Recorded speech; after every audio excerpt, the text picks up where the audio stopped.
This is Tim Clark with End Times Matrix News with Chris and our special guest, Anthony Patch. Hi, how are you all doing today? I'm doing good. There Hi, you are. Anthony. Hey, Chris and Tim. It's great to be back together with you guys. Thanks for the invite. So today we're going to be combining research Chris just came across with the 4096 code and how that contributes to our overall understanding of what Anthony has been working on recently. Could you start us off with the 4096 material? I came up with this mathematically, just as the progression of the model numbers of D-Wave's adiabatic quantum computers. 4096 represents an adiabatic quantum computer that operates on qubits. 4096 is the number of qubits within this computer. I sent that to you guys, as I do most of my research when I think it's pertinent to what you're looking at, and you blew me away. Absolutely, I had no idea the ramifications of that number in terms of the cosmos, the entities, the planetary alignments, and the literal translation of 4096. So let's just kind of recap a little bit, because I recall your video that the two of you produced. And what struck me is what you said, 4096 is related directly to Shiva. Is that correct? Yes, it is. So for the benefit of myself as well as the audience, can you break down that relationship just a little bit more? Can you tell me, does 4096 translate to Shiva in some form? What do you see the relationship between 4096 and Shiva to be? Well, I think it's the same story about the gamble that Thoth did with Sin, the moon god, in order to gather 5 days for Osiris, Nephthys, Set, and Isis to be born. And that is the birth. That is the resurrected Saturn. Then there was the Ogdo. They represent 4 frogs and 4 snakes. They are gods of the dead. And Orion, when there is a cycle of the sun and the moon, and they connect at a certain time together, that is when they do a lot of their rituals. And I think that Nostradamus said when the moon and the sun and Jupiter is lined up, that's when the 5th age begins, and that's 9/23/2017.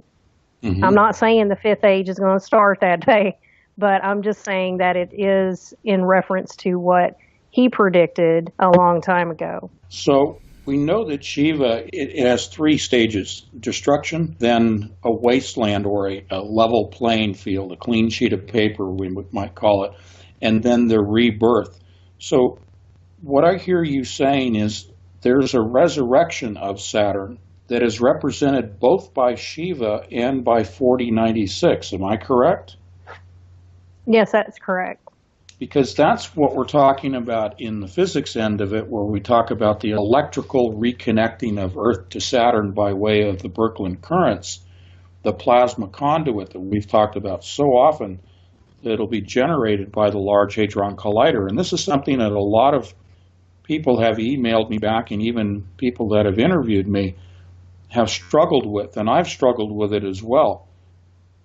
Being able to really pinpoint some evidence, some factual evidence, both historically, as you're doing when you're talking about the Ogdode and you're talking about the sun and the moon and Jupiter and Orion, but being able to take it to the present time and say, we have a computer that is labeled the 4096, which translates to Shiva in a certain respect and represents the resurrection of Saturn.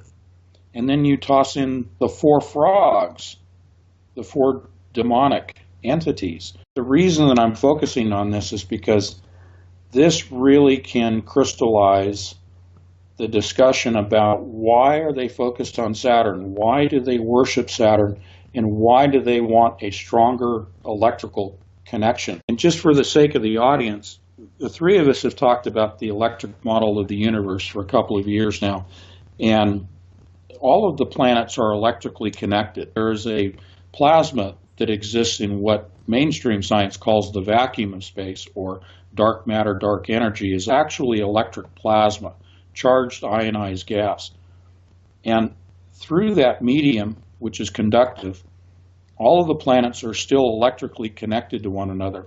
It has been my premise that one of the principal agendas with the Large Hadron Collider at CERN is to establish a stronger electrical connection between Saturn and the Earth for the purpose of opening the gateway to the abyss. Isn't the ancient world's term for this type of phenomenon the ether? Yes. There's two camps in terms of the model of the universe and how, from a physics standpoint, how the universe operates. And one is we might call Einstein and the gravity model, the theory of relativity. And in that camp is the discussion of dark matter and dark energy, which, according to mainstream science, comprises about 96% of the known universe, only 4% of which is what we interact with on a daily basis. So 4% is what we see in the heavens, in the cosmos, in our reality here. And the rest they've assigned this dark matter, dark energy to. But they've done that only from a theoretical standpoint because it's never been measured, never been detected. Let's start there. Never been detected, never been measured, and never been reproduced experimentally in the laboratory. Therefore, dark matter, dark energy remains only a theory on the chalkboard, so to speak. Now, the other camp is that what we've called the Tesla camp, the electric model of the universe. And this is derived from the research of scientists that are participating in a project called the Thunderbolts Project. And I'm not a spokesman, we are not spokespersons, but we paraphrase their research. And in the electric model, the void, the dark matter and dark energy, if you will, is actually ionized gas or a plasma, the fourth state of matter. And that plasma exists throughout at the quantum level and the macro and the cosmological level. And it is charged with electricity. And therefore the name, the electric model of the universe, that everything is electrically connected and electrically communicates with each other, including the planets, people, atoms, and quantum particles. So we're talking about Tesla's research into the electric universe, and we're talking about your research connecting it to 4096. That's built off of Shor's algorithm. It's where we're going from your previous information. Could you explain Shor's algorithm and how the 4096 led to your research about the abyss and the encryption? Yeah, that's a great place to jump off to a little bit of history as to D-Wave's adiabatic quantum computers. These are interdimensional computers. And this isn't me making this up. This is all public information that they put out, that D-Wave puts out. It operates at the quantum level interdimensionally. It accesses what are described as parallel universes. The first model was the 128. That represents the number of qubits rather than transistors, qubits that operate this computer. First one was sold to USC and Lockheed Martin as a joint project at USC for a quantum computer lab, and the name of that computer they have assigned to it is called Rainier, like Mount Rainier. The second model was the 512, and that was called Chimera. Then D-Wave 2 came out last year, which is also a 512, and it is called Vesuvius. And that particular model, the Vesuvius, went to the Quantum Artificial Intelligence Lab at NASA's Advanced Supercomputing Division of Ames Research Center. And it is used for research into machine learning or artificial intelligence. There's also a Vesuvius in Utah. They have a massive data center there, and one of the 512s, the D2 model 512 Vesuvius, is in Utah. The third model came out February of last year in 2015 called a 1024, and that went to Google. Now, this is all public information.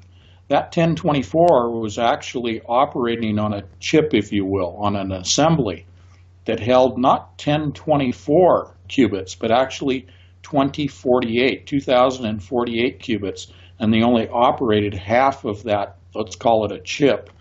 They only operated half of that chip at the 1024 level. Now that 1024 is artificially intelligent, and it is equivalent to the processing power of over 7 billion human brains. Each human brain processes at any given moment about 1 petaflop of data. A petaflop. So they then moved from the 1024 to the 2048. Now the 2048, I'll relate to Shor's algorithm in a moment, but they have not publicly disclosed the model 2048. That is the model that is connected to CERN.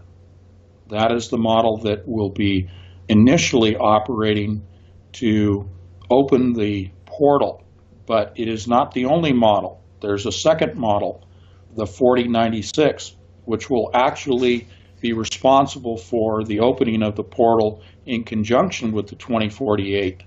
So it'll actually be 2 computers operating. Now, let's take 2048. That relates to a mathematical algorithm called Shor's algorithm.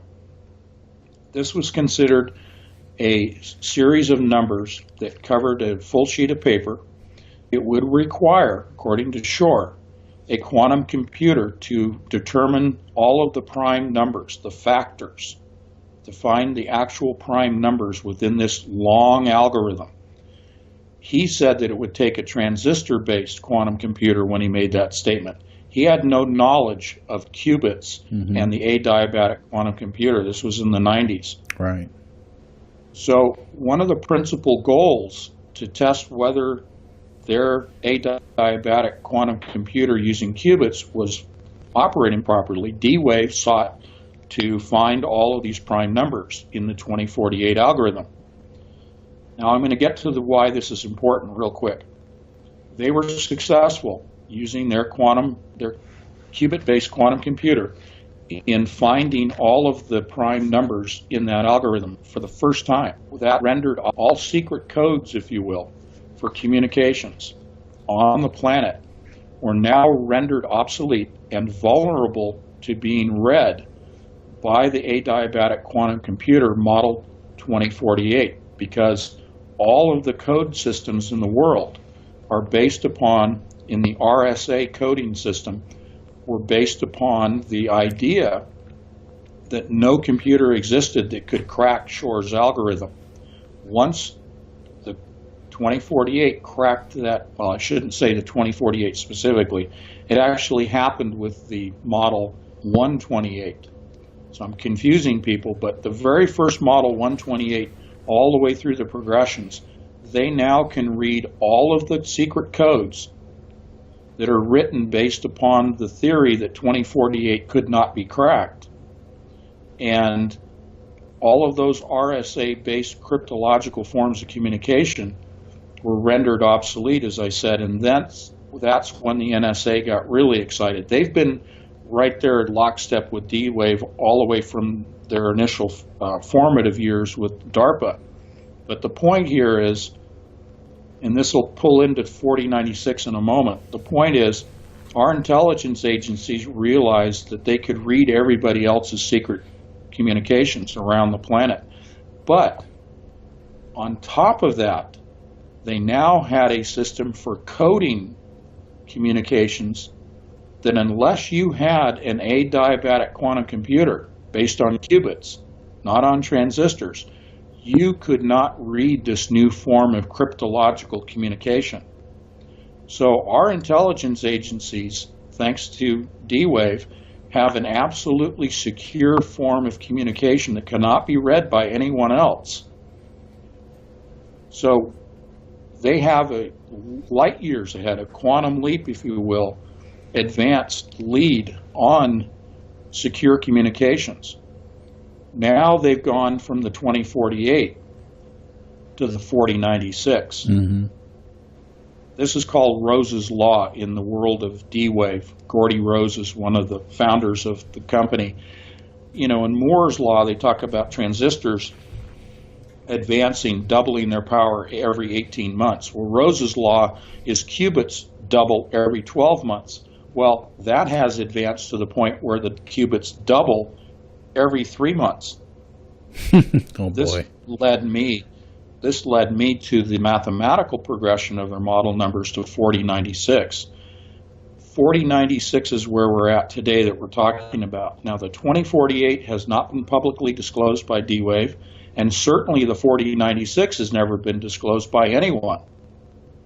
But it's a natural progression of Rose's law that I come up with that number, and I pass that number on to you guys, not only because it represents a secret code form of communications, cryptological communication, but it also represents the code that needs to be cracked to literally turn the key. It is the key in Scripture, in Revelation.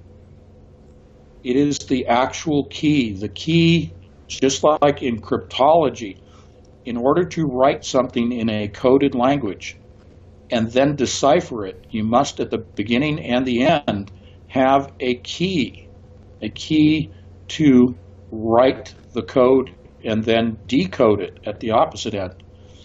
In order to crack the key, the code, to open the bottomless pit, you must have the key. The key is the breaking down of the 4096 algorithm. Just like Shor's algorithm 2048, it's more advanced than Shor's algorithm. It's an algorithm of prime numbers, of factors, that has to be cracked. And once you have the prime numbers, you now have the code to open the bottomless pit, which is where CERN lives. I had two ways of imaging that image that you gave the first time when I heard that. One was in the movie setting type of image where the safe crackers come along and put their little gadget on the thing, and you watch it run down the little numbers until it hits the final number, and then pop, the lock opens. And the second one fits more with quantum physics, where when they're feeding an algorithm through to the other side, that fourth dimension, and receiving feedback back, I actually thought of it more in the sense of when they're doing launch codes for nuclear weapons, and you have the two guys standing there with the keys, and they have to do it at the same time.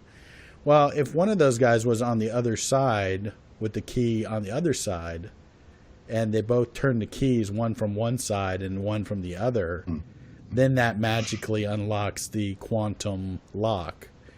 And that's how I visualize what you were saying, is that it's the collaboration between man willingly opening up hell and the abyss, and the demonic inspirers of these men on the other side opening it up at the same time. I think that's a relevant analogy. I definitely think it's relevant, because let's back up a little bit. And I know Chris is going to have some information here real quick, but I'm going to back up real quick. Gordy Rose, and this is on my website, by the way, anthonypatch.com. If you go to Urgent Discoveries, the first tab of Urgent Discoveries, I have all this laid out, so I'm going to make it very quick for the sake of the video here. But when you look at the model 512, that's about 500 qubits. Gordy Rose says, I'm going to read it real quick here. And when you increase the number of these devices, in other words, qubits, every time you add one of these qubits, you double the number of parallel universes that you have access to, until such time you get to a chip like this, which is about 500 of these bits, something like 2 to the 500th power of these guys living in that chip. He's talking about the number of parallel universes that they're accessing using this interdimensional computer. Now I'm going to jump from 512, 500, 2 to the 500th power, and go to the 4096 and relate it to what you just said about the other side.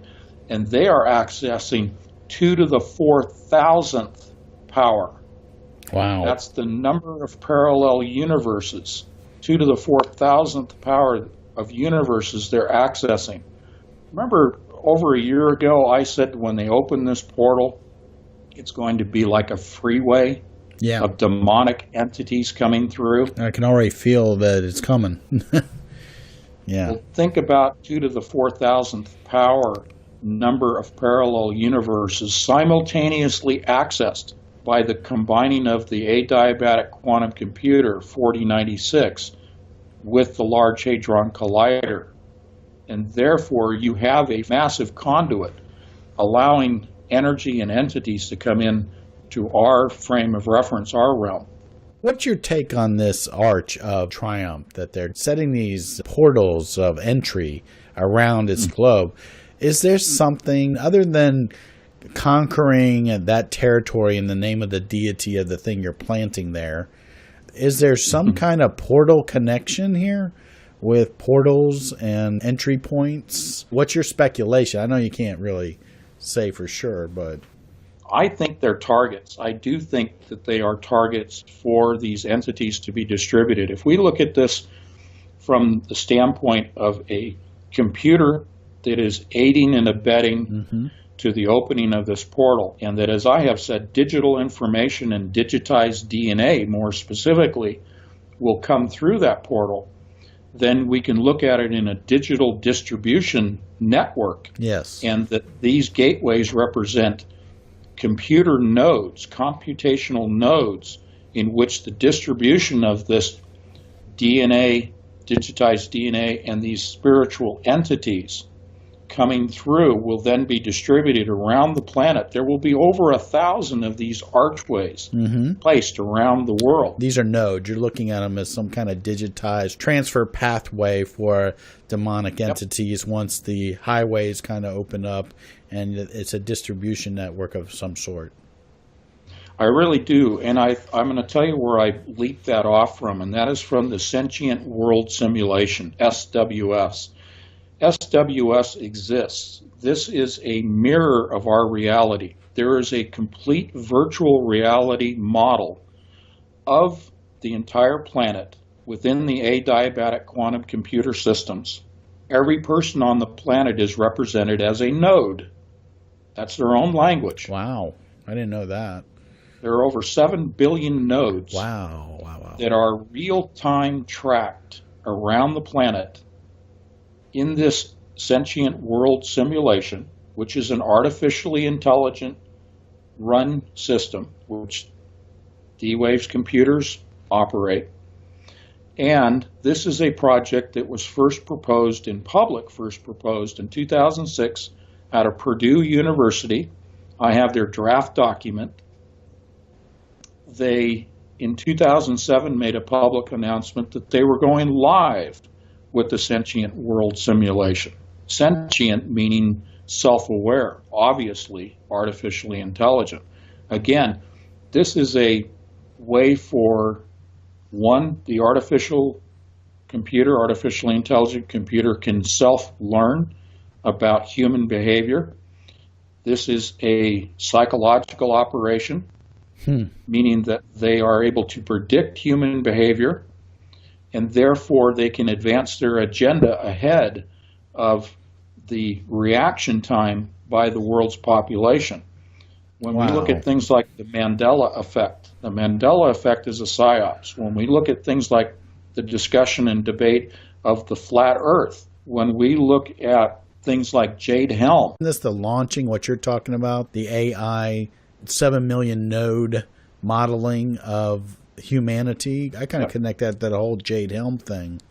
And it is 7 billion. 7 billion. 7 million. Sorry, billion. Yeah.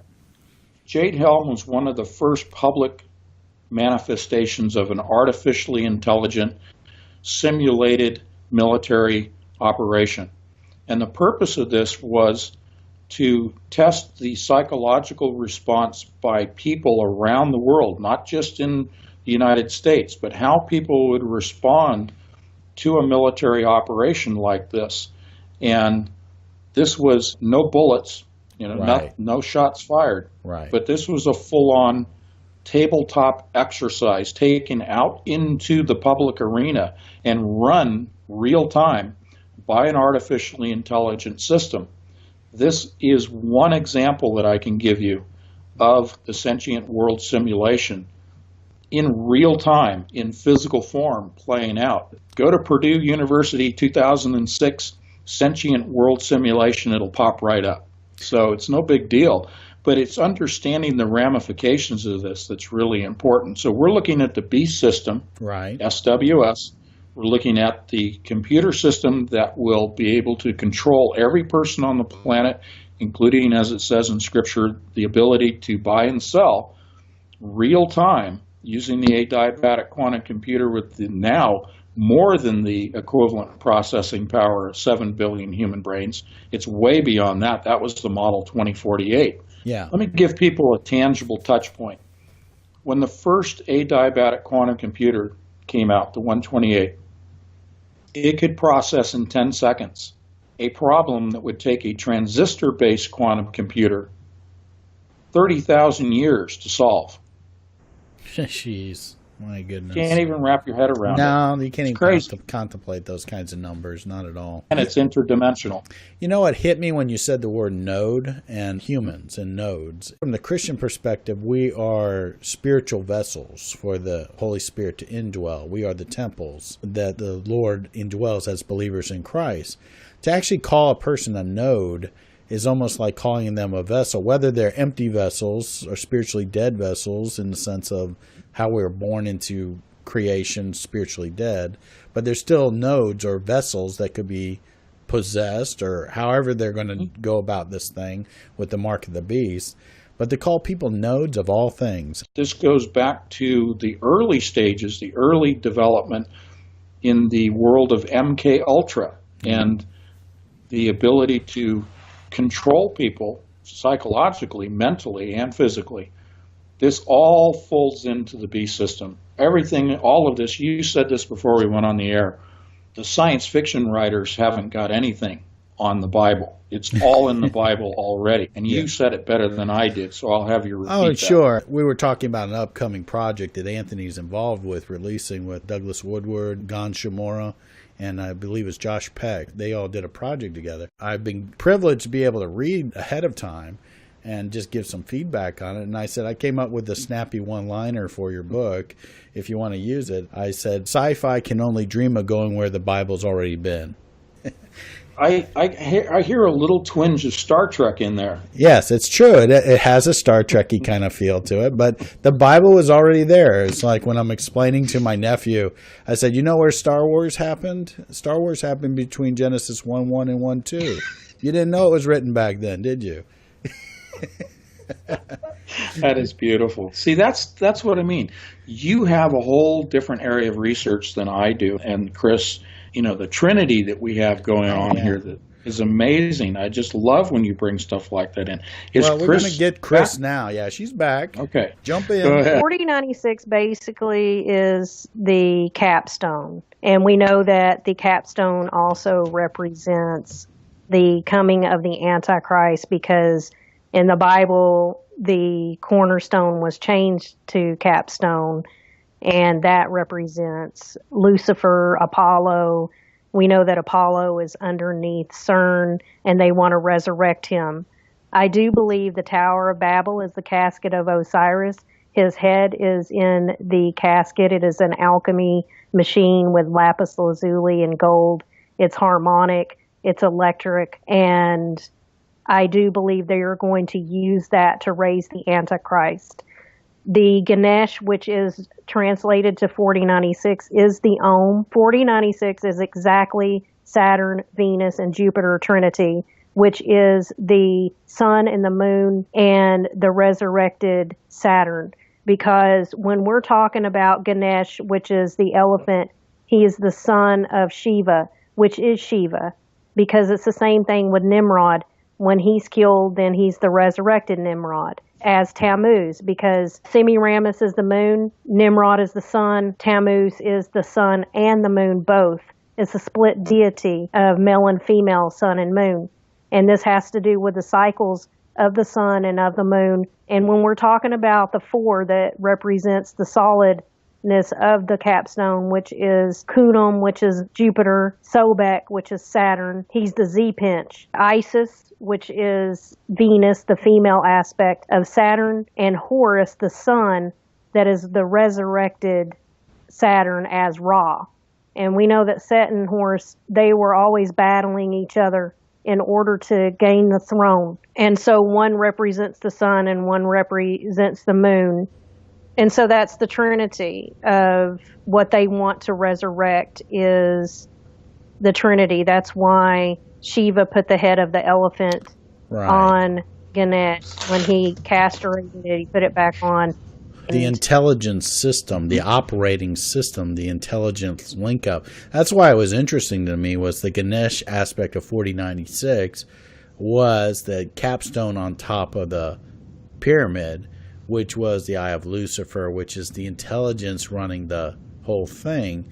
And I was going, do you think, this is a hypothetical, of course, since we were covering the head transplant story, and we reported that in the previous video, but do you think that the opening of the pit with the encryption key is the putting the capstone on event as far as their signaling with Ganesh, kind of like a hardwiring the capstone intelligence system in place through the opening of the abyss? Or is there anything to communicate that the abyss opening is the hardwiring of the elephant intelligence capstone system? It's the brain. It's the consciousness. That's why there was 2 trees in the garden. There was a tree of life and a tree of consciousness. And those that are not listening to God, that are in the consciousness of Satan through hell and all of his demons and his deity, those are the ones that are going to be encrypted into the computer, into 4096. Now, those that are awake in Christ, they will not be encoded. They will not be lost forever into the abyss of Saturn and this cryptic key.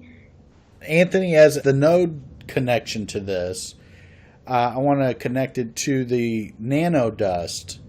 Now, we've been ingesting nanodust and all the particulates in the atmosphere for a long time now. Are we going to operate, I'm just saying hypothetically again, are we going to operate like some kind of crystalline receiver for this elephant head capstone system when it goes online, that we all become nodes or receivers of some sort? Yeah, I think you're right on the mark with that, because that's a purposeful pun, the mark. This is the mark. Yeah, this is the mark of the beast system. Now, we have free will. We'll start with that. We have the choice to either accept the mark or reject it.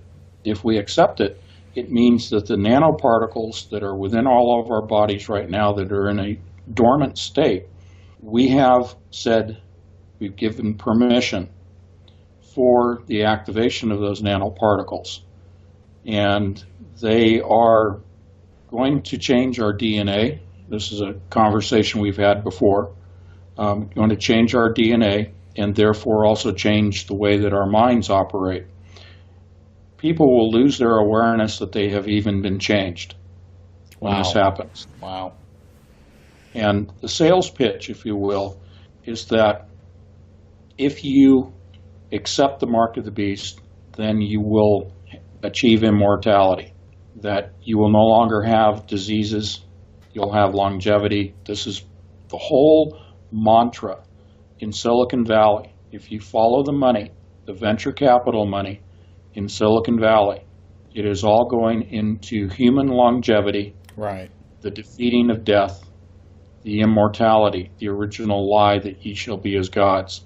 This is where it's all going. So the sales pitch is, you will be immortal if you accept the mark of the beast, and you'll be able to buy and sell and all those things that are in Scripture. But the point is, it's done by free will. Now, those of us with the Holy Spirit, those that stay close to Christ, those that stay focused on Christ, will understand that there's a game afoot, and that this is the grand deception, and that when you are offered this, you will reject it.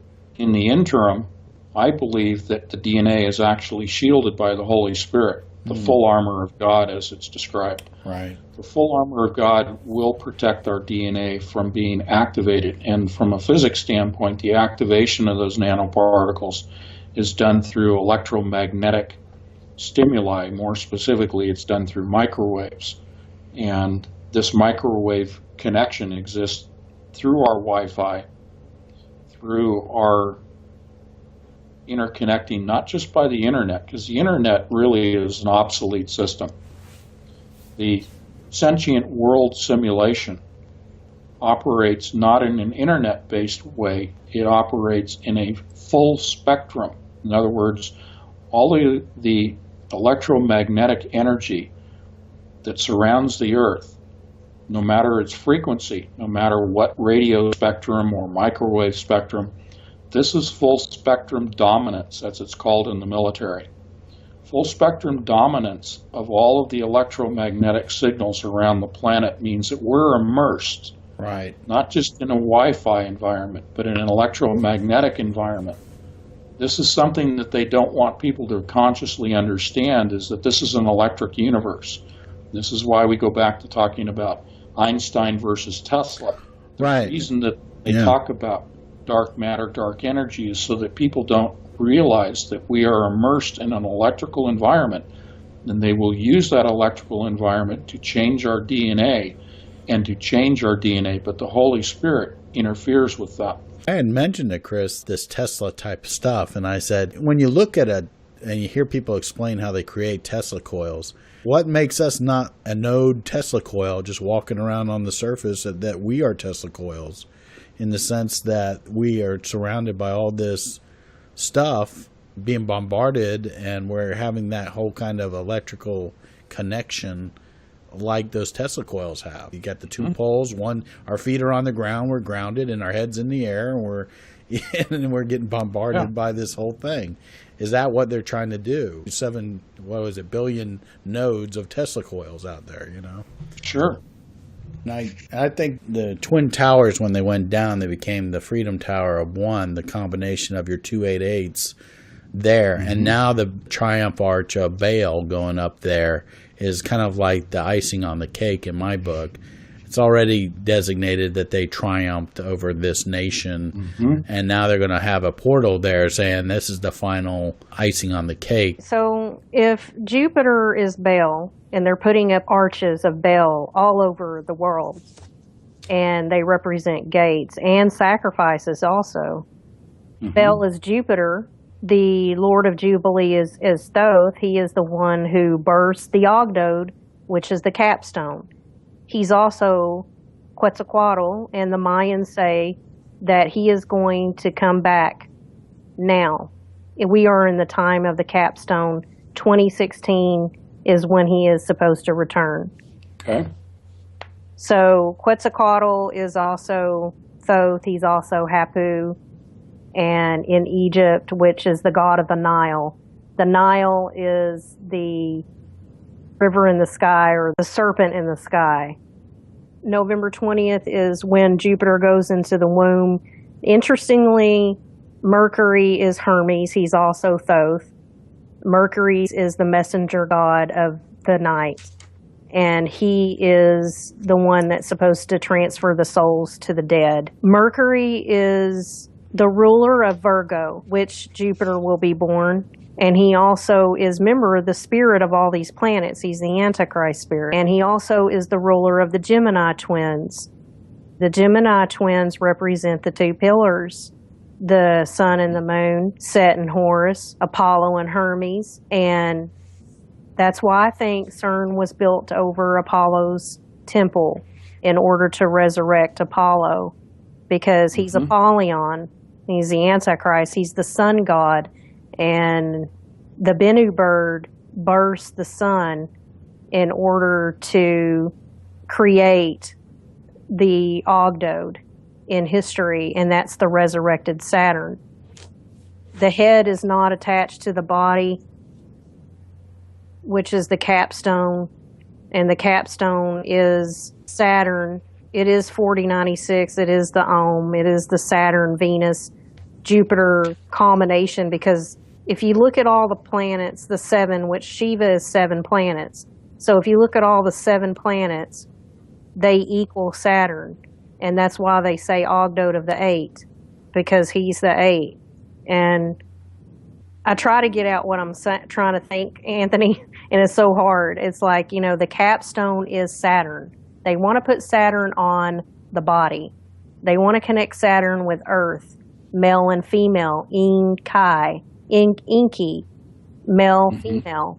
And they called Saturn heaven, and they called him the sun god, and they worshipped him as God, as Lucifer. So this is what they want to happen again, except this time they built this machine here, CERN, in this quantum 4096 computer, which is the connection of this Wi-Fi, because I think that they are building this up until they can make that connection to Saturn, until a certain alignment, and they can ignite Saturn as a sun, as the sun, and to be able to rule over the Earth and connect to all of the planets are his body. So he has to connect to all of them and to take control and to rule the world. And that's why Jesus is coming. He's coming to save his children and to take us out of the deception and to bring us to home, to heaven, where we will live forever. Well, we spoke last year about their intent is to recreate their mythological, I want to underscore mythological, golden age of Kronos. Kronos being Saturn, being the previous sun, the primordial sun by which time was measured. The myth is that Mars, Saturn, and the Earth were encapsulated within a plasma envelope, and that plasma envelope sustained all life. There was no darkness. There actually, in this construct, there was no time because there was no day or night. Saturn was the sun to a man-inhabited Earth during this golden age of Kronos. And Saturn, the Earth, and Mars traveled together within this envelope through the cosmos, entered our solar system, and not gravitationally, but electromagnetically was attracted by the sun and captured into its present orbit, and that caused a massive disruption of the orbits of the planets and, the birthing of planets. So to encapsulate that into what you're saying, if they are trying to reignite Saturn, they're actually trying to reignite the plasma, recreate the plasma envelope surrounding Saturn that existed during this golden age of Kronos. Now, whether or not the plutonium on Cassini will prove to be the match that's struck, there's some debate about that, only because the quantities of plutonium are very small. They're used for maintaining the electronics. They're literally heaters, atomic heaters, and they're encapsulated in lead compartments, and they're separate compartments. And the quantity of plutonium actually is quite small. It produces enough heat to maintain the electronics so that they don't freeze. But I think the Cassini is more of a target. I think it is being provided as a pinpoint target at Saturn, to which the Large Hadron Collider will then produce a Birkeland current, a twisted helix of two charge state pathways that will then connect to Cassini as the target at Saturn and connect the two planets. But as you're saying, Saturn is one of the 8 planets, and if we look at the Kabbalah as the model, as you have shown me in the past, I think that they're looking at electrically reconnecting the planets. Now, that's a statement that we've talked about before last year, but electrically reconnecting the planets in a more profound way than they exist today. That alignment, I think, is what we need to focus on. And again, we've talked about trying to determine alignments. And I think that you're hitting on something here. When you talk about November 20th of this year and the birthing of a new king, the last Jubilee, the 5777, I think that's significant. But I think that as we move into August of 2017, as you've pointed out, you're talking there about Jupiter and the womb and the Virgo, the last Jubilee, November 20th of this year, 2016, and then August 21st, the solar eclipse, the 5777. That may be what the Pope is preparing the one world religion system for, and then next year, reconnecting of the planets and the opening of the portal. I don't know. What do you think?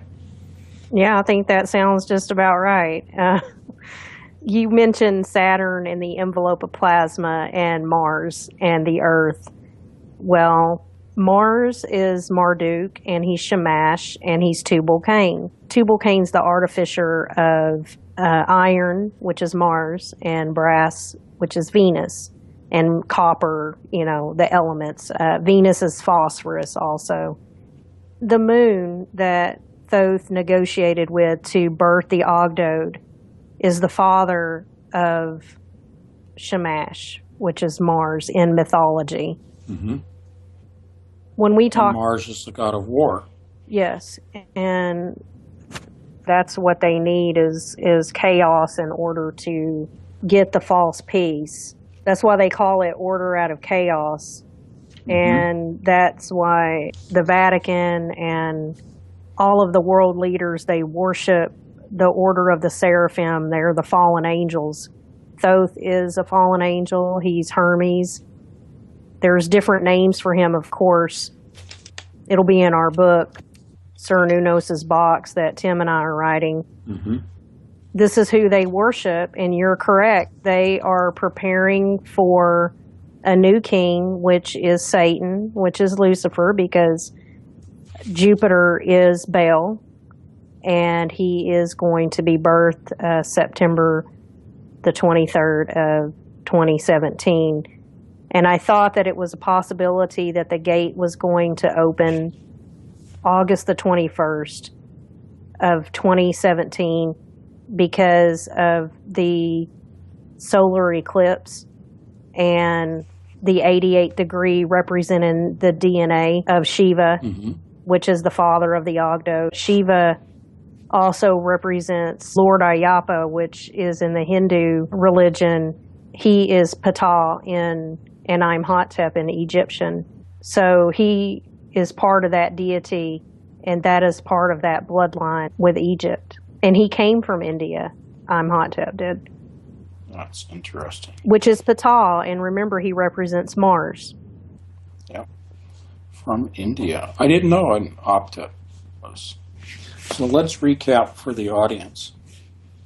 Now we're talking about this year, November 20th of this year is the last Jubilee. Is that right? Yeah. Interesting, isn't it, that Mercury rules Virgo and he's the Lord of Jubilees? Mercury does, huh? Yes. He rules the Gemini twins, too. And he is one of the Gemini twins also. Hermes and Apollo are the Gemini twins. Okay.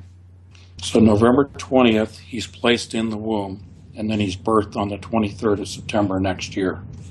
Right. And Hermes Thoth, he represents the Bennu bird, and he is the one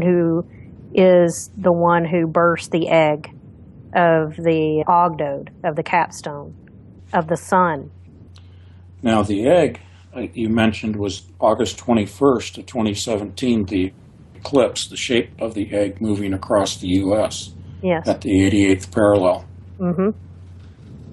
So is that kind of a forewarning of the birth, of the imminent birth on the 23rd of September?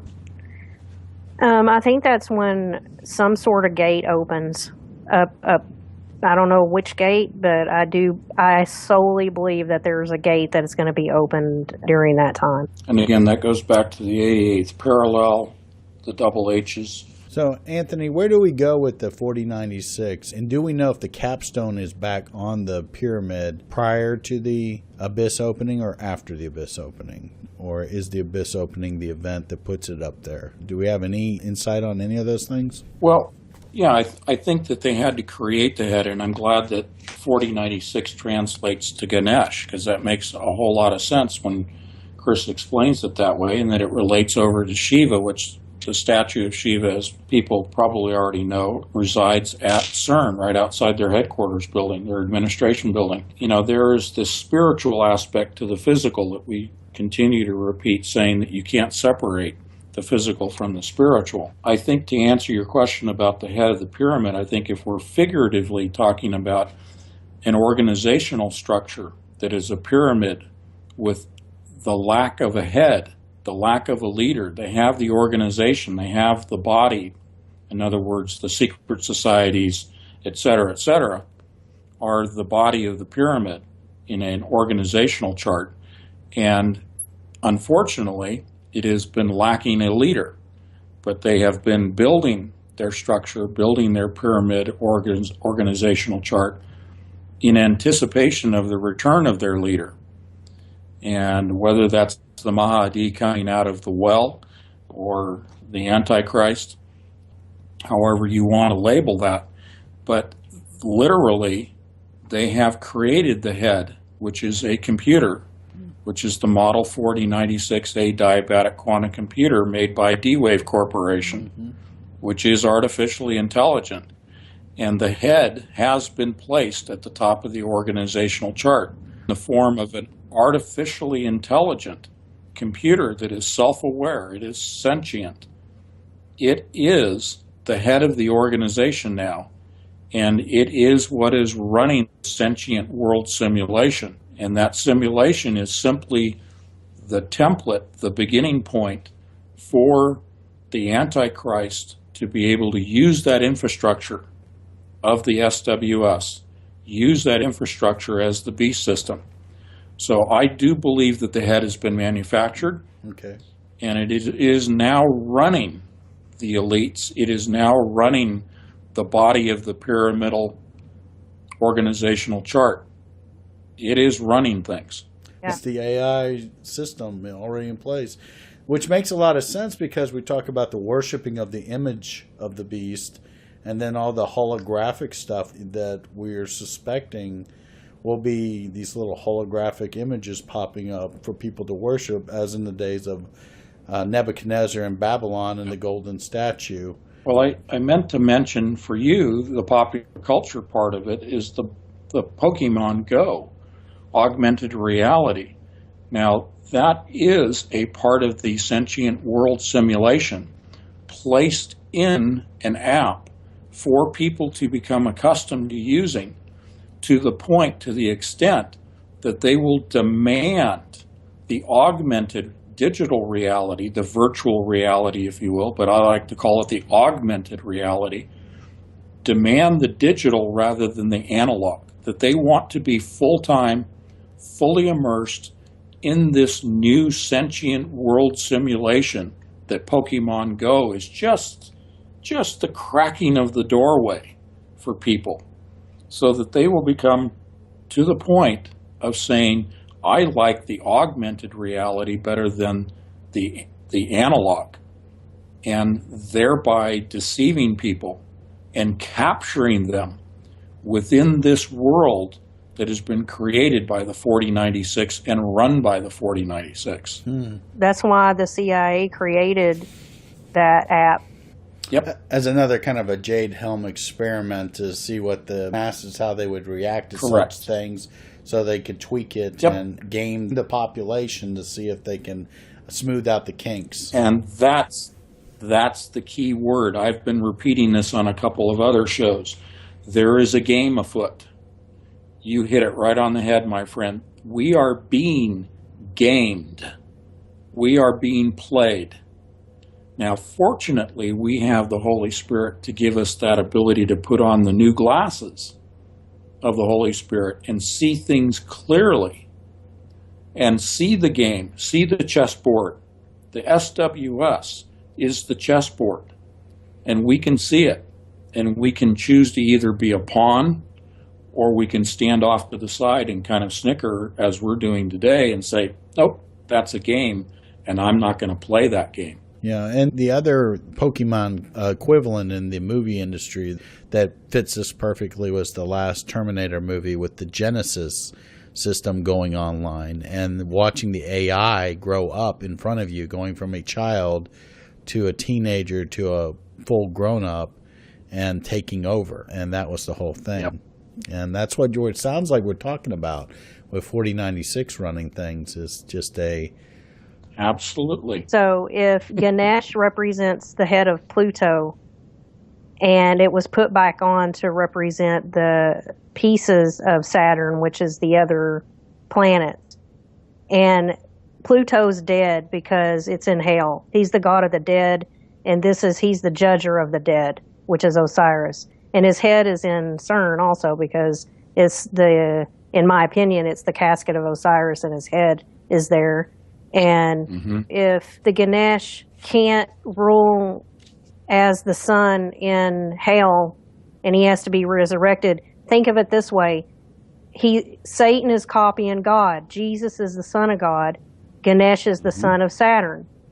So Saturn wants to be his son to be resurrected as himself, to connect with him, so he can be connected to the body, because the body is the flesh, and the flesh is his son. Because It's the flesh is not of God. Right, and that's why it's the fallen state, and it's the dominion of Lucifer is that he can have control over the flesh. He can't have control over your spirit unless you give him permission to take the mark. Right. Right. And that's transhumanism, is just keep propping up the flesh for as long as they can with downloads and augmentations. The whole thing with capturing the spirit or the soul that we looked at before, them trying to figure out how do you capture the soul so you can transplant it into these things. I believe that the crescent of Shiva is the ring of Saturn. I know that the Cassini is going to crash in the 22nd ring. There's so many rings of Saturn, it's not possible to know how many they are. But we know that Lucifer was the, what do you call him, Tim? The musical... Yes, the cherub that was the head of the orchestra, basically. He was the head of the worship service in heaven, basically. And he had the instruments encrusted on, he had them as part of his being, which is very interesting, being a cherub. That's why music was always used by him in the music industry. That was the satanic worship service, was through the music industry. That's why it's so closely connected, music and the occult side of things. Well, let's add to that. From the physics side of it, we have satellites that have recorded the sounds, the literal sounds coming from the rings of Saturn, and have been played back. And when you listen to them, it sounds like a classical composition. It sounds like a real composition. Amazing. Something that perhaps Mozart would put together. It's very pleasant. Well, I don't think it's a mistake that the record player in the shape of the record looks exactly like the rings of Saturn. I don't think there's any, they look the same, so of course they have to be connected. Right. Makes sense. Saturn has rings. Jupiter is Olympian, and he has rings. The Olympians fought against the Titans to rule, and that's what's going to happen again in the end times. Uranus has rings, and Uranus was turned sideways. So Uranus was flipped on its side, and so was Pluto. Pluto was flipped on its side as well. So I thought that was interesting that the son of Saturn was flipped on his side, because Uranus was too, and represents Uranus. Well, this reconnection could also be a realignment and a repositioning. But I don't think there's a sufficient power to do that. I don't think that's part of God's plan. Going back to sound and music specifically, the detectors within the Large Hadron Collider, when the digital information collected from these collisions in the form of the spin of the particles, the trajectory or direction that they fly off from the point of collision, their mass, their energy, the digital information on the trajectories specifically, the way that the particles travel after the collision, has been translated into digital sound. And again, it sounds very similar to the sounds from the rings of Saturn. They're not too different in their sounds. Wow. So, that kind of makes your head spin a little bit. They are changing the ring of CERN to 10. Is that right? Specifically the magnets. The superconducting magnets of the Large Hadron Collider's main ring, where the particles circulate around a 27-kilometer ring, presently are made of niobium and titanium. And they'll be changing over to niobium and tin. And when they do that, they'll move in terms of magnetic lines of force from a present state of 8.3 Tesla, which is 100,000 times stronger than the Earth's own magnetic field. They're going to go from 8.3 Tesla to 20 Tesla, when they install these new magnets. That means that they'll be able to confine and concentrate the particles. They'll be able to compact the particles closer together, and they'll be able to have more particles in the stream itself to where you have nearly a solid grouping of particles. Right now they can have particles in bunches. They call them bunches that contain billions of particles. And those bunches are only separated by a time distance of 25 nanoseconds. So they're almost touching one another already. But they're going to be able to pack more particles into bunches and bring the bunches closer together to where they have nearly a solid ring spinning in one direction and a second ring spinning in the opposite direction, all traveling at 99.99% the speed of light. The reason for the increase to 20 Tesla with the niobium and tin superconducting magnets is for the purpose of getting more particles to collide. Now, they will collide when they're running protons, for example, at 45-degree angles. They cross the streams in a detector, and there's 4 principal detectors. When they go lead to lead or lead to proton, ions of lead to protons, they do it in a head-to-head collision, which results in a much larger number of particles colliding and a greater yield of energy. So would you like to talk about energy for a moment? Sure. Okay. Remember last year in October, I said that CERN's magnets, the niobium and titanium, had the ability to produce well beyond their present level, and even today, of 13 tera electron volts, that they actually, the magnets were capable of running the machine at 1.5 peta electron volts, a quantum leap. And 3 weeks later, CERN came out and said, oh, yeah, we did. We did momentarily. We had a spike. We had a peak power output of 1.14 peta electron volts. People thought I was crazy to think the machine could jump from 13 tera, from trillions to quadrillions. Well, now you're talking about putting in niobium and tin with 20 Tesla magnetic lines of force, and colliding particles that are even closer together and greater numbers of those particles. So what I am saying is that they are going to go from 1.14 peta electron volts, a peak, momentary peak. They're going to jump from 1 to 20.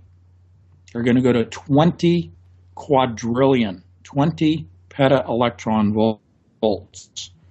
Now, that is slated for about 6 years from now.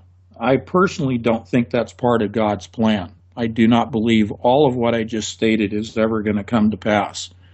Part of the reason is there isn't time for that in the timeline of prophecy. The second is they don't need that changeover in the magnets because they just connected a new linear accelerator to the main ring, a straight line accelerator called the Awake experiment, which is 1,000 times more powerful than the 17-mile or 27-kilometer main ring of the LHC. The LHC is providing from one of its beams protons that are pre-accelerated, and picture having a rifle and you open the breech and you insert a bullet, a cartridge. Well, the cartridge are pre-accelerated protons at near the speed of light that are then fed into the breech of this linear accelerator, and then they're further accelerated utilizing what is known as a plasma wake field. These are waves of plasma that are pushing the particles and accelerating them. And as I said, they are accelerating them 1,000 times more energetic than the main collider itself. So they don't need to change over to the magnets. They now have 2 colliders that have combined. And in the timeline that you illustrated today, they're ready. They're already ready. They know the power that they need and they can achieve it. And they have the cryptological key of 4096 to be able to unlock the gateway to the abyss. Wow. We did mention in one of our videos how you did explain over and over that the energy at CERN was way different than what they were presenting. Yep. And they finally had to come out last year and admit what they did, but they're not even talking about 20 peta electron volts now. They won't even talk about it. They're not even really talking that much about awake being connected to the LHC other than what I just described in that scenario. And that is the scenario. What they certainly will never come out and talk about is when they do connect the two machines, the magnetic lines of force that will be created will form a donut-shaped toroidal field. Now, the ring is a ring for a reason. Picture a donut with a hole in it. In the center of the hole, the center of the main ring of the LHC, is a target area. It's a beam dump area where they send the beams when they're finished with them, or if they have a failure in the machinery. That north field is the center of the ring. Within the center of that ring, they will then direct energy from a wake that is derived pre-accelerated particles from the main ring itself, and that will form a magnetic toroidal field, a donut-shaped field of magnetic lines of force. That in turn will form what is called a torsion field.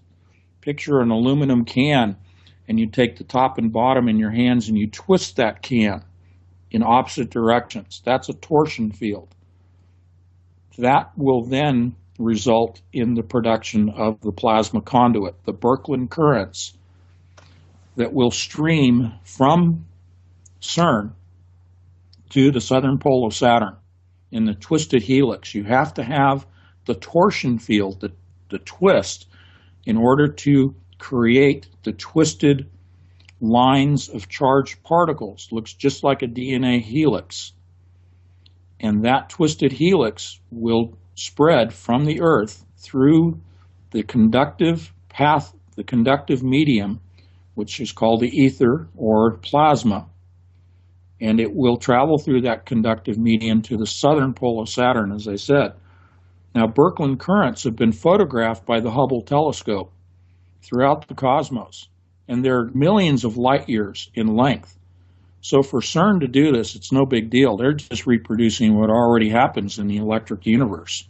Well, I think that in the center where you call the north, there's bitumen, and that is described in the Tower of Babel, and that is the store pot, and that is why I think the head of Osiris is in that pot. So do you think that the head of Osiris is in the fetal target area? Can you repeat that?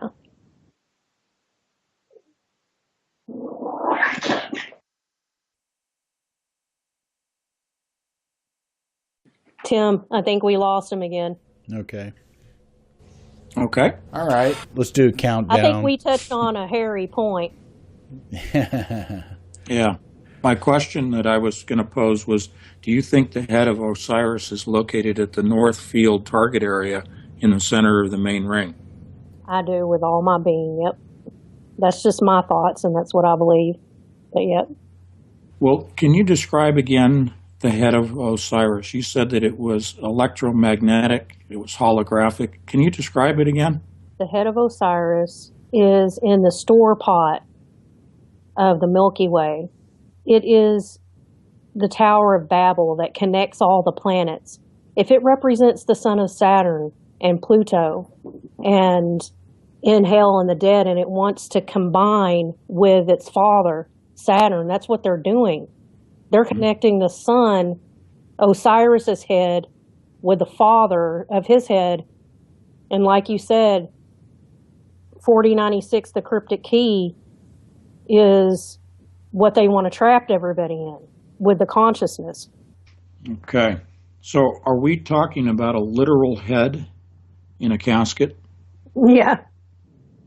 And therefore we're talking about reanimating DNA. I was thinking DNA. I think the concept of the body Gilgamesh, when they went into Iraq and they robbed the tombs there, I thought of them gathering the bodies for the DNA, and the DNA, whatever they did with replicating DNA. We've gone over that before with Kurzweil and the synthesizing DNA stuff. Whether it's literal, the body, or just the DNA worked into the system somehow. Well, Laban used a head to speak to the other side. He would put a gold coin in his mouth. And also, they cut John the Baptist's head off. And well, I do think that Osiris's head was very well preserved. So I do believe that they do have it. They are using it to connect the Father with the Son. And Apollo is that son. And it is over his grave. And I do believe they want to resurrect him as the Antichrist. Okay, so let's do a little connecting here. Now, this is new for me. New thoughts. If we take 4096 and we call that a key, and it is a sequence of numbers, prime numbers in a sequence that 4096 represents. Because in coding, you're always working with sequences, patterns, and groupings. If we say that 4096, if you break it down into its prime numbers, then that gives you a sequence of prime numbers in a pattern. Now, hold that thought and go to a parallel line of thought regarding DNA. In DNA, they talk about sequencing and resequencing of DNA.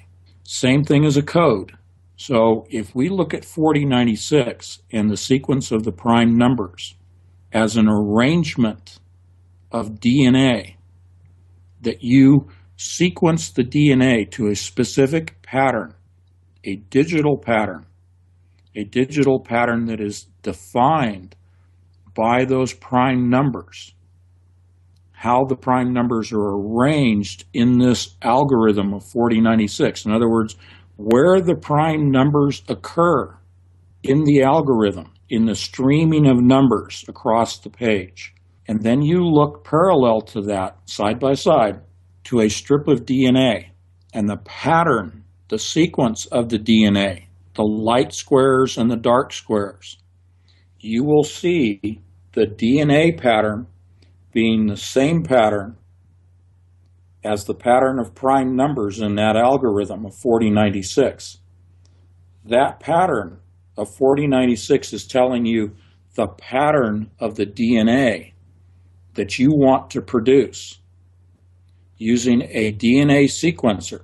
Now, this comes right out of Dr. Craig Ventnor down in La Jolla, California with his Longevity Institute. He's the one who first sequenced human DNA. It was his own DNA that was sequenced. You can take DNA, the construct, the four basic building blocks, and digitally arrange those four building blocks in whatever pattern you want using a DNA sequencer. And from that, once it's sequenced in a pattern, you can then grow that DNA into a biological life form. Now, this has all been done. This is all old news, okay? So I'm not saying anything that's science fiction. What I'm saying is 4096 represents the DNA sequence, the digital coding that they're going to grow a biological entity from. And I think you just identified him by name. Yes, I believe so. And that is right. I do agree with you that it is all about DNA. And if the computer, which is the quantum computer, can create anything, they can create you in 1 second. It won't be you, but it'll be a flesh you out of DNA. So it is an amazing computer that can it has the ability to do it. They're ready for the Antichrist. They're ready for the New World Religion. They're ready for war. Yep. They're ready for everything. The new digital currency. Everything is all into place right now. It's all coalescing. You got it. Now let's go to another scenario that builds upon that discussion. You'll recall that I said that when they open this portal, the interdimensional portal, that they will be able to transmit and receive digitized DNA, sequenced DNA. Now, you and I, the three of us, had that conversation, I don't know, 8 or 9 months ago. And that was before I came up with the 4096 and passed it on to you.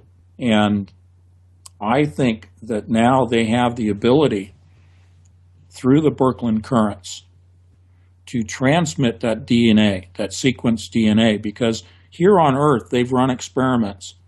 Through the internet, they can transmit the digital code, the sequence DNA, from the place of origin of that biological sample, that DNA, to another remote location, and using a sequencer to reassemble from that digital code the exact same life form at a remote location. You could then theoretically transmit to a planet your astronauts in the form of sequenced DNA, and sending ahead in a small spacecraft the sequencer and the base chemicals that comprise DNA. And you could grow your astronauts on Mars, for example, by using tiny little spaceships. You can do the same thing interdimensionally with sequenced DNA. So there's no reason to think that they can't utilize the Birkeland current, the plasma conduit, I call it, and transmit and receive DNA from Saturn in the form of sequenced DNA. What do you think about that? It's almost like teleportation again, from the Star Trek style of taking it down to the molecular level and then reassembling it. Yep.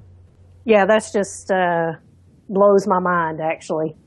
Do you think that they will send something to Saturn, or do you think they're going to receive from Saturn to the Earth? What I think is Saturn is a computer, and I do think it is connected by Wi-Fi to Earth, but one day it'll be truly connected with the Birkeland currents.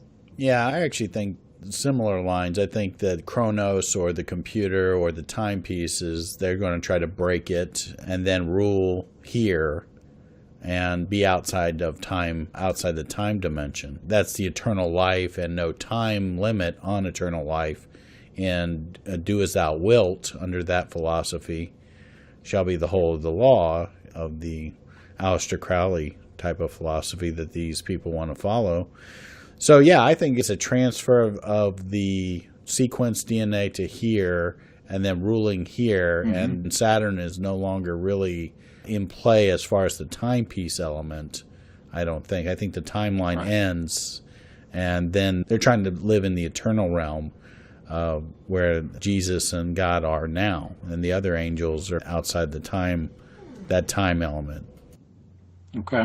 Just to describe the trinity of the Om and the Ganesh in the head, which is Venus and Jupiter and Saturn, the first aspect of Shiva is a direct forward motion.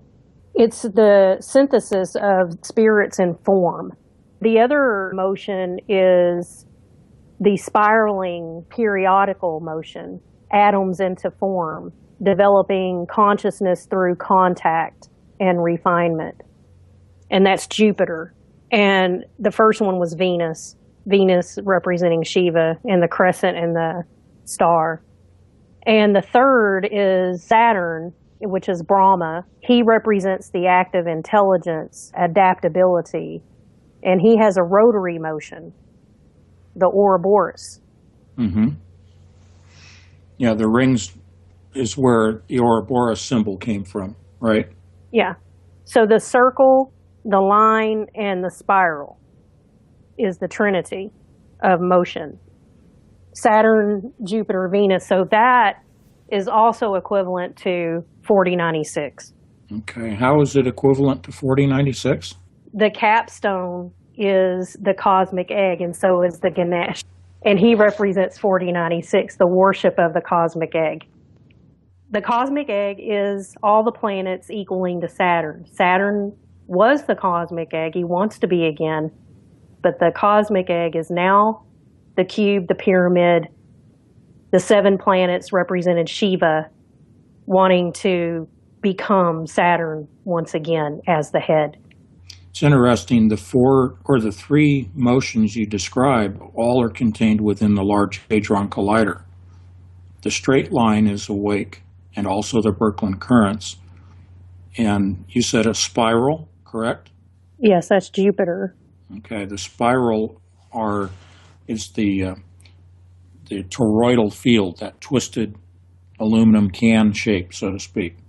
And then what was the third one? It was like a spiral, but it was Rotary. rotating. Uh-huh. The rotary. Now that would be the main ring itself of the Large Hadron Collider. So again, looking at the spiritual aspects of those planets and what they represent dictated the building of the technology. Wow. So we have the Ogdode as CERN, which is the resurrected Saturn, all working parts together to combine as one through the toroidal fields from the moon to resurrect the sun, because they have to go through the moon, which is the gate is in between the Earth and the moon. Yeah, and isn't it funny how many people have talked about the theory that the Earth or that the moon is an artificial moon? Yeah, it's made of cheese. Isn't that where the Nazis live now? They live up there, don't they? Yeah, they're on the other side. They're on the other side. Your discussion just made me think of how interesting it was that basically the fallen angels had encoded this information prior to the flood happening into the pillars or whatever you wanted to call it, so that at some technologically advanced time in the future, this whole thing could be deciphered and put back together again. And we're at that point in time. We are. So give me the planets again, and the straight line, the forward motion, is which planet? Venus, represented Shiva. Okay. And give me the spiral? Jupiter, Vishnu. Okay. And finally, the rotational is Saturn. Right, which is Right. Brahma. That's why Brahma has 4 faces. Okay, so let's take Saturn, and it's just a rotational. We look at the North Pole, the hexagon, and it has rotating clouds. Now, they're contra-rotating. The clouds move in opposite directions. I've maintained that the northern pole of Saturn is a, let's say, quote, naturally occurring synchrotron particle accelerator. It is a Large Hadron Collider. The Large Hadron Collider was built as a model, as a mimicking of the northern pole of Saturn. And that was done spiritually, because when the LHC was built, they didn't know, they didn't have, at least as far as we know, they didn't have photographic evidence of the northern pole of Saturn being a hexagon and having contra-rotating synchrotron clouds, synchrotron energy. So that fits perfectly. And the hexagonal shape is also reproduced in the detectors within the Large Hadron Collider. They use the hexagon as the cross-section configuration, geometric configuration of the detectors themselves. So all of this works together. It doesn't surprise me. And the southern pole of Saturn is a spiral. And then we've got the Birkeland currents connecting Saturn to the Earth in the form of the straight line. So you've got Venus, Jupiter, Saturn, Shiva, Vishnu, and Brahma all working together in the form of the Large Hadron Collider. Yeah. Thank you. That was in my head. No, you put it all together beautifully. It amazes me you come up with these nuggets. Yeah, I believe it's the trident. Saturn has to come down as the beam and to connect to the 3, and they are the trident. That's why the Ganesh wears the trident on the head. The trident is the Birkeland currents. Yeah, Poseidon's trident. Yeah, and see, Saturn's sons are Poseidon, which is Neptune. He has rings. His other son which his name is Yam, and his name is Yamm, and his other son is Mot, which is Hades, which is Osiris and the dead. And his other son is Jupiter, which is Osiris resurrected from the dead in the underworld as the king of the gods. So if you look at Jupiter or at Poseidon's trident, if you picture that trident, and it has 3 prongs, Saturn, Venus, Jupiter.